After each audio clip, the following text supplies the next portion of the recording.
சோதரர்களே வணக்கம். இன்னைக்கு ஹங்கேரிக்கு ஒரு வேகன்சி பத்தி பார்ப்போம். ஹெவி ட்ரக் டிரைவர்ஸ் யாராவது இருக்கிறீங்களா?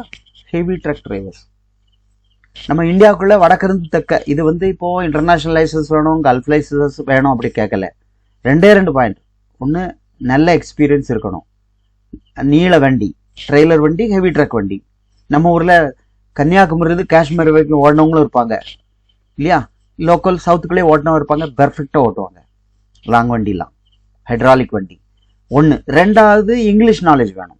இங்கிலீஷ் தான், அது இல்லைன்னா இவங்க எடுக்க மாட்டாங்க. டெலிஃபோன் இன்டர்வியூ இருக்குது. ஓகே, இங்கிலீஷ் நல்லா பேசுகிறேன் சார், கொஞ்சம் கிராமர் சரியாக இருக்காது, ஆனால் அண்டர்ஸ்டாண்டிங் அளவுக்கு நான் பேசணும்னா கண்டிப்பாக அப்ளை பண்ணலாம். மற்றபடி இல்லை சார் என்னங்க ட்ரை பண்ணுங்கன்னா நான் அவங்க இன்டர்வியூ எடுக்கும்போது ஃபர்ஸ்ட் ரவுண்டு அப்புறம் செகண்ட் ரவுண்ட் பண்ண பிறகு தான் ஒர்க் பெர்மிட் அப்ளை பண்ணுவாங்க. ஓகே, இது என்னன்னு பார்ப்போம். யாராவது இருந்தால் கல்ஃபில் ஓட்டினவங்கலாம் ஈஸியாக எடுத்துருவாங்க, பட் அவங்க ஃபர்ஸ்ட் பேசுறது லாங்குவேஜ் தான். ஓகே, டெய்ரி ப்ராடக்ட்ஸ் பண்ணுறாங்க அந்த கம்பெனிக்காரங்க. எல்லா அந்த ஹங்கேரியிலேருந்து மற்ற நியரஸ்ட் எல்லா கண்ட்ரிக்கும் வண்டி ஓடுது. 160-170 வண்டி இருக்குது. அதனால வேலை கிடைக்கும். ஆனால் உங்களுக்கு இங்கிலீஷில் பேசினாலே அவ்வளோதான். இதுக்கு ட்ரையல் எல்லாம் இங்கே தேவையில்லை.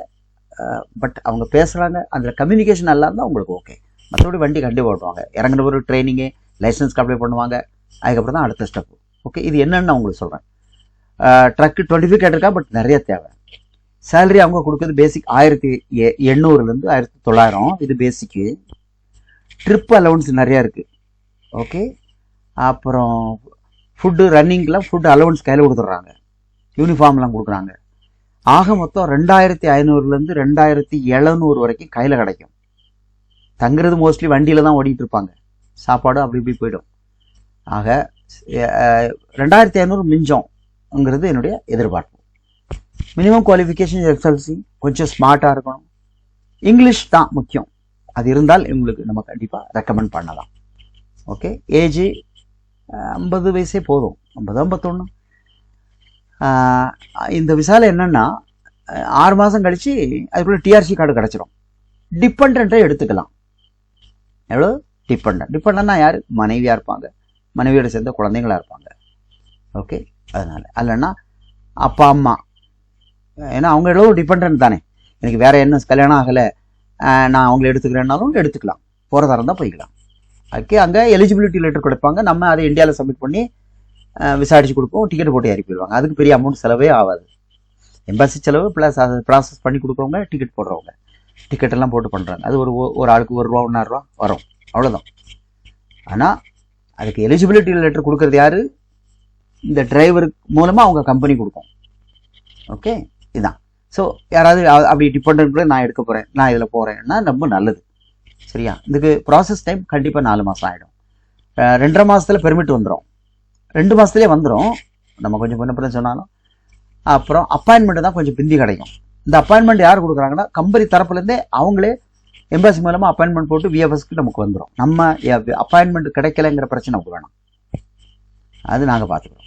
ஓகே, இதுக்கு நம்ம அட்வான்ஸ் வாங்கலை, பாஸ்போர்ட்டு தான் வாங்கிக்கிறோம். ஒரு பெர்மிட் வந்த பிறகு தான் காசு வாங்குறோம். அது எவ்வளோன்னு சொல்லுவோம். ஓகே, இதுக்கு 6 lakhs ஆகிடும். இது எல்லாமே அதாவது முன்னாடியை விட இப்போ ஏறிச்சு. இன்னும் ஏறத்தான் மொழியே குறைய போகிறதில்லை எப்போ, அதனால செலவு கூட இருக்கு. ஸோ இதுக்கு 6 lakhs ஆகும் பாருங்க. ஓகே, ஒருவேளை டிக்கெட் இப்போ கூட இருக்கு, அதனால அதில் குறைஞ்சா ஒரு ₹20 குறைக்க வாய்ப்பு இருக்கு. குறைஞ்சா அது வேணா குறைச்சிக்கலாம். நம்ம முதல்ல நல்லபடியாக விசா கிடைச்சாலே போதும். அதை பாருங்க, தேவைக்கு அப்ளை பண்ணுங்க, கால் பண்ணுங்க, கீழே நம்பர் கொடுத்துருங்க, பேசுங்க, கூடிய கொடுத்துருங்க. தமிழ்நாட்டில் உள்ளவங்க சென்னையில வந்து பார்க்குற மாதிரி ஏற்பாடு ஆகிக்கிட்டு இருக்கு, குடிச்சிக்கிறோம், அதுவும் நான் சொல்லுவோம். ஓகே, ஏன்னா ஆஃபீஸ் முன்னாடி இருந்தது, நடத்த முடியாத ஒரு சூழ்நிலை. பட் அதுக்காக நம்ம ஓடி ஒளிய போகிற ஆளும் கிடையாது இல்லையா? நான் ஒரு ஆள், நான் டெல்லியில் தான் மோஸ்ட்லி இருப்பேன், பின்ன நாசிக் ஆஃபீஸ் போவேன், தமிழ்நாட்டுக்கு வரணும் இல்லையா? அங்கேயே நான் உட்காந்துட்டு இருந்தாலும் இங்கே உள்ள காரியங்கள் பார்க்க முடியாது. மோஸ்ட்லி டெல்லி தான் எல்லாருக்கும் நடக்கும். ஃப்ளைட்டாக இருக்கட்டும், கேண்டிடேட் போகிறது அங்கே தான் போகுது. அதே சப்மிஷன் எடுக்கிறது, குடுக்கல் வாங்கல் எல்லாமே அங்கே தான். அப்போ நான் மோஸ்ட்லி அங்கே இருக்கிறேன். பாம்பே ஆஃபீஸ் போகிறேன். தமிழ்நாட்டில் அங்கேயே இருந்தோம்னா மற்ற வேலை பார்க்க முடியாது. அதனால நல்ல ஆட்கள் கிடைச்சி ஏற்பாடு பண்ணி அடுத்தது அதே ரன் பண்ணி விட்டோன்னா சவுத்தில் உள்ள மக்கள் அங்கே போய்க்கலாம். ஓகே, ஸோ இது சொல்ல வேண்டிய இன்ஃபர்மேஷன். பழைய கேண்டிடேட் சென்டர் இருக்காங்க, 1-2 இருக்கு, இன்னும் பண்ணி கொடுக்காம இருக்கேன், அவங்கள இப்போ புது ப்ராஜெக்டில் உள்ள போட்டிருக்கோம். ஓகே, சரி, தேங்க்யூ.